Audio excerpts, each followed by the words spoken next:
Hello, folks. Welcome to the Mindset Artistry podcast. I'm your host, DiPaolo. Thank you for joining. This is episode number 27. 5 reasons to teach your children proactive problem solving. And I'm going to get into these 5 reasons, but first I want to start this off with a story that I just experienced and what inspired me to do this exact podcast, okay?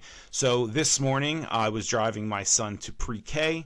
My son is 4 years old, and we had a conversation. And just to give you a little preliminary details, I said he's 4 years old, but I speak to him and have conversations with him as if he's a lot older than 4 years old, because I have found by doing that, by having more higher level conversations with him, I don't treat him like a baby. I don't talk to him like a baby. I talk to him almost as if he's an adult. And when I have these conversations with him, these lessons, these things that I teach him, I feel like I get much better reaction, response, much better learning from him when I do this. So that is how I do teach him. That is how I do talk to him in most circumstances. You may not agree with that as a parent. That's fine. We don't have to, but this works for me and works for my child, so I will continue to do it that way. So this morning, I was walking him to my truck and I'm getting ready to get him in. Now, generally, I park the other direction so that I'm able to get him into his car seat from our curb. And today I was the other way, which meant that we had to walk out into the street for me to get him into the other side of the car. So I held his hand, and for the split second that I went to open the door, he kind of started walking away from me, and jokingly, Now luckily it was 7 a.m. We don't live on a super busy street to begin with, so there's not always cars on the road. And but I quickly corrected him and said, Ronnie, get over here right now. You do not walk away from me in the street. Get over here right now. So, he said, he understood, because we always teach him that way. Like, generally, we're holding hands with him in the street. We don't let him go in the street. And he said, why, Dad? Because the idiot drivers. Now, when I'm driving him to anywhere, if someone does something stupid on the road, I generally call them an idiot, okay? So he assimilates a bad driver, a dangerous driver, to an idiot, okay? I used to curse a lot more. I've cleaned that up a lot because I don't want him doing that. So I just call them idiots, and I try not to get too angry at them. But you know how it is when you're driving and people put you and your family in danger. It can be very frustrating and infuriating. So anyway, he says bad drivers are idiots. So he said, hey, why, Dad? Because of the idiot drivers? And I said, yes. But I didn't just leave it at that. And I said, here's the thing, Ronnie. We know that there's idiot drivers out there. We know there's bad drivers. We know there's dangerous drivers out there. And we can't stop the way these people behave, how they carry themselves, how they drive. We can't stop that, right? There's nothing we could do about that. But what we can do is we have to take it upon ourselves to understand that there's these bad drivers out there, these idiot drivers out there. And for us, that puts a little bit more accountability and responsibility on us, because now we have to make sure that we are aware of that, aware of our surroundings, and making sure that we don't put ourselves in any more danger than we need to be. So we have to know that we have to follow our rules. We have to be really careful. We don't go out in the street. We have to look both ways. We have to, do all these different necessary precautions because of all these idiot drivers. And he looked at me and said, I understand, Dad. He said, I'll be more careful in the street. And that was great, So, got him in the car, drove him to pre-K. Now, when we get to pre-K, it's a fairly large, indoor parking lot when you go in there to drop them off. Again, people drive in this parking lot very erratically and irresponsibly.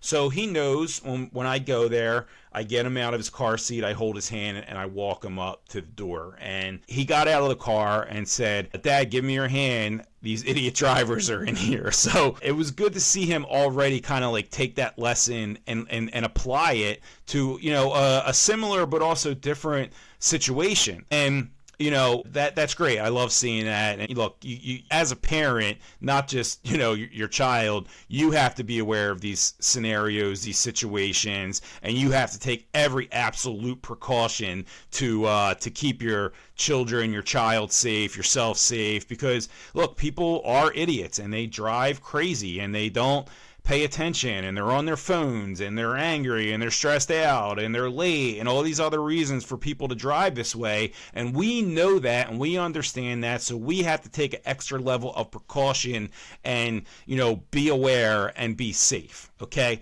so this is the way I teach my child. Okay, there's going to be things out there. There's going to be things that we can't control out there from third parties, from other elements that we have nothing to do with, we have no control of. But it is our responsibility to be aware of this and to, put ourselves in a better situation so that, once one of these other people are doing something like that, we're in a much better place to be safe and to deal with that, right? So now I'm going to give you 5 reasons that I believe that it is good to teach your child to be proactive, to teach your child to be responsible even for other people's issues and mistakes, and to have that accountability, okay? The first reason is it makes your child think ahead, right? It makes your child to see maybe 1, 2, 3 steps down the line. It gives them a different level of higher thinking, that they understand like what's going on right now.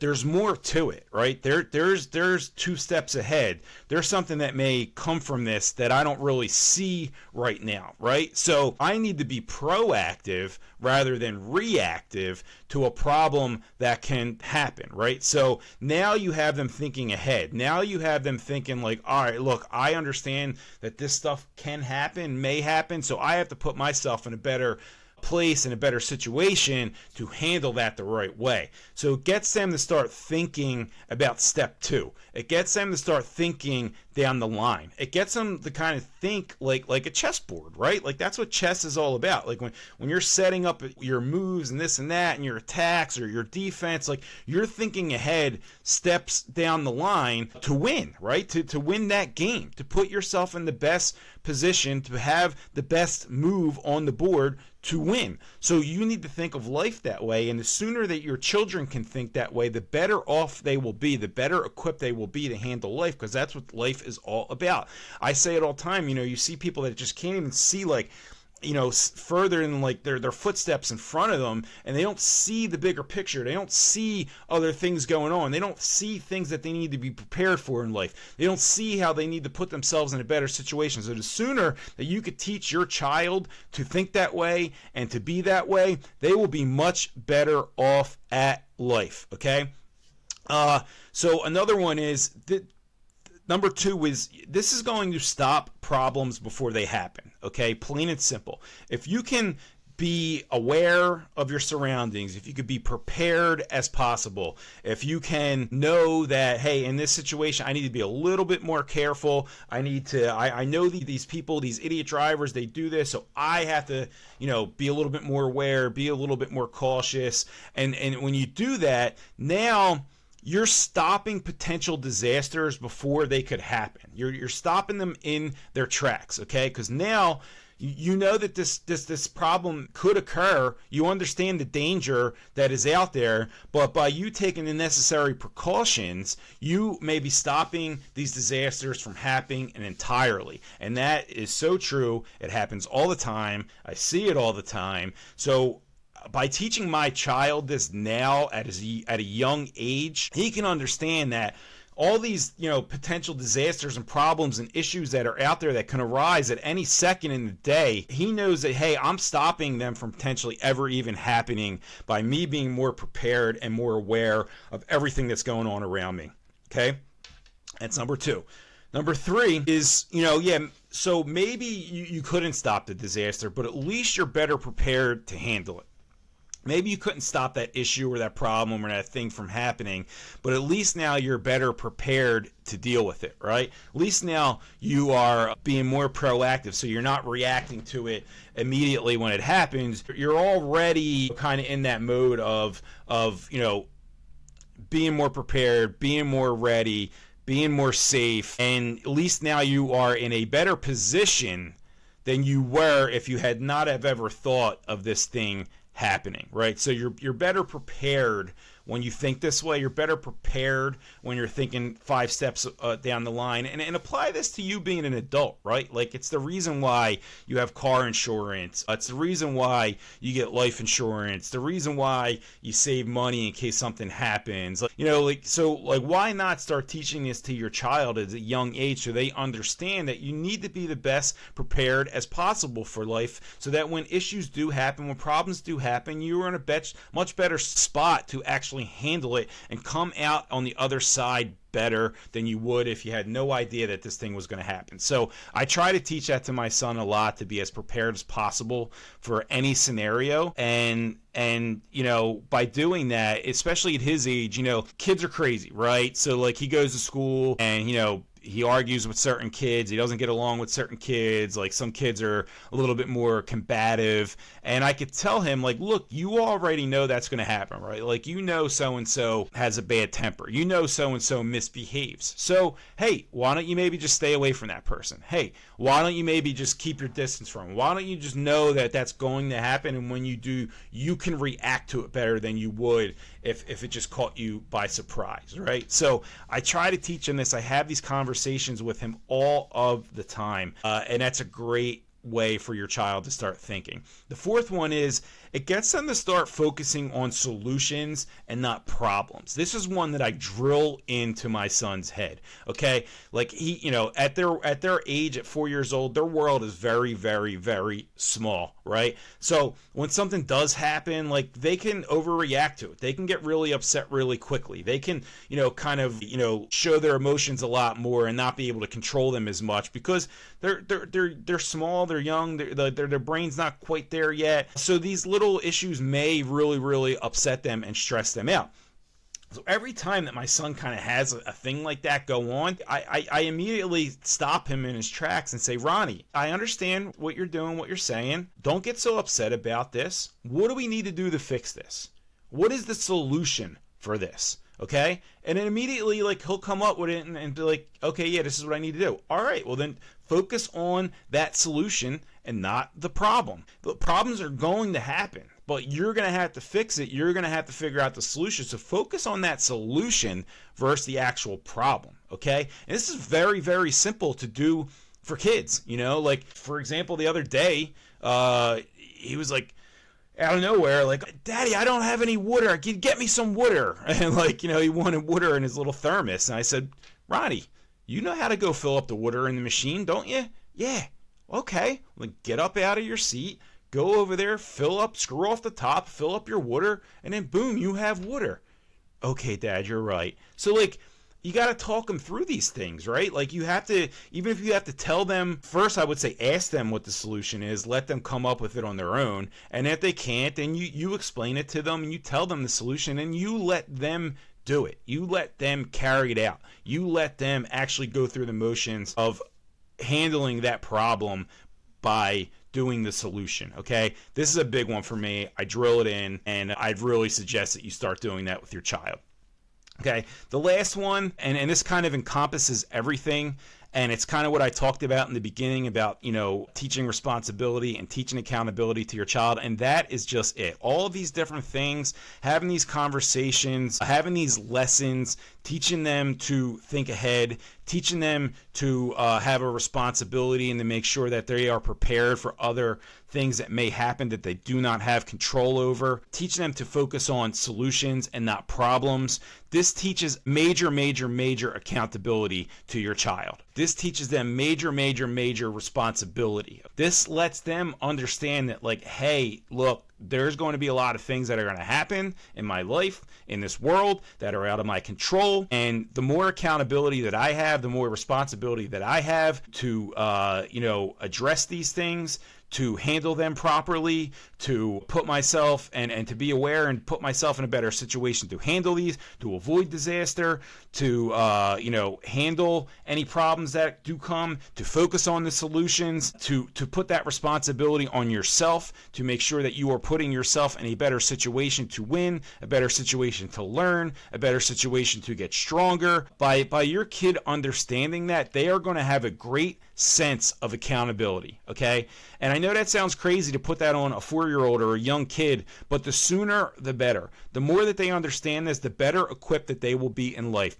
The more accountable they can be, the more responsible they can be, the better equipped that they can be in life. And I go through this a lot with my son. Like, he'll get mad or get pissed off about something. He'll throw his toy. He has broken his toys. And then he gets really, really upset and says, you got to buy me another one, and blah, blah, blah. And I absolutely refuse to do that because I explained to him, look, you need to be accountable for this. You lost your temper. You threw your toy. You broke your toy. Now you have a broken toy, and you're looking to me and mom to go out and buy you a new one because you didn't do things right, because you misbehaved, because you lost your temper and broke something, threw something which you know that you shouldn't do, that you're not allowed to do, that's bad behavior, and now you want me to go buy you a new toy? No, it does not work that way.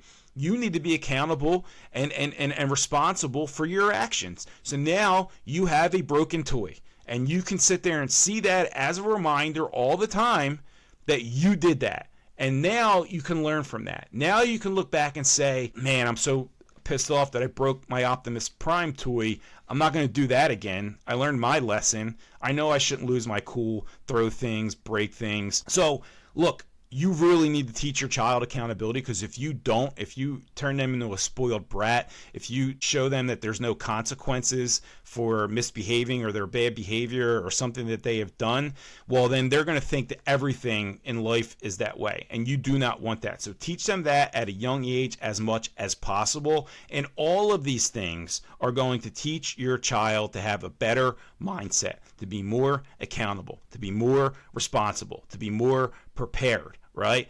And look, if you could teach your child that, and they can grow up in this world as crazy as it is, and it's getting crazier by the day, that, you know, to have personal responsibility, personal accountability, to have a great mindset, to be as prepared as possible for everything that's going to get thrown their way, to focus on solutions and not problems, you are setting your child up to win. You are setting your child up to be a step above everyone else that is out there, because they know that it is all on them. It is on them. No one's come to save them. No one's someone to help them. And these are things that, like, as an adult, you should understand. These are things as an adult that you should be working on sharpening yourself, okay? And that's what's great about this. Like, the more I teach these lessons to him, the more it keeps me accountable. The more it makes me stay on top of these different things, for me to not lose my cool, for me to, understand and look, 10 steps down the line and say, hey, I'm going to prepare this as much as possible. Keeps me super accountable, because I got to lead by example. He has to see it from me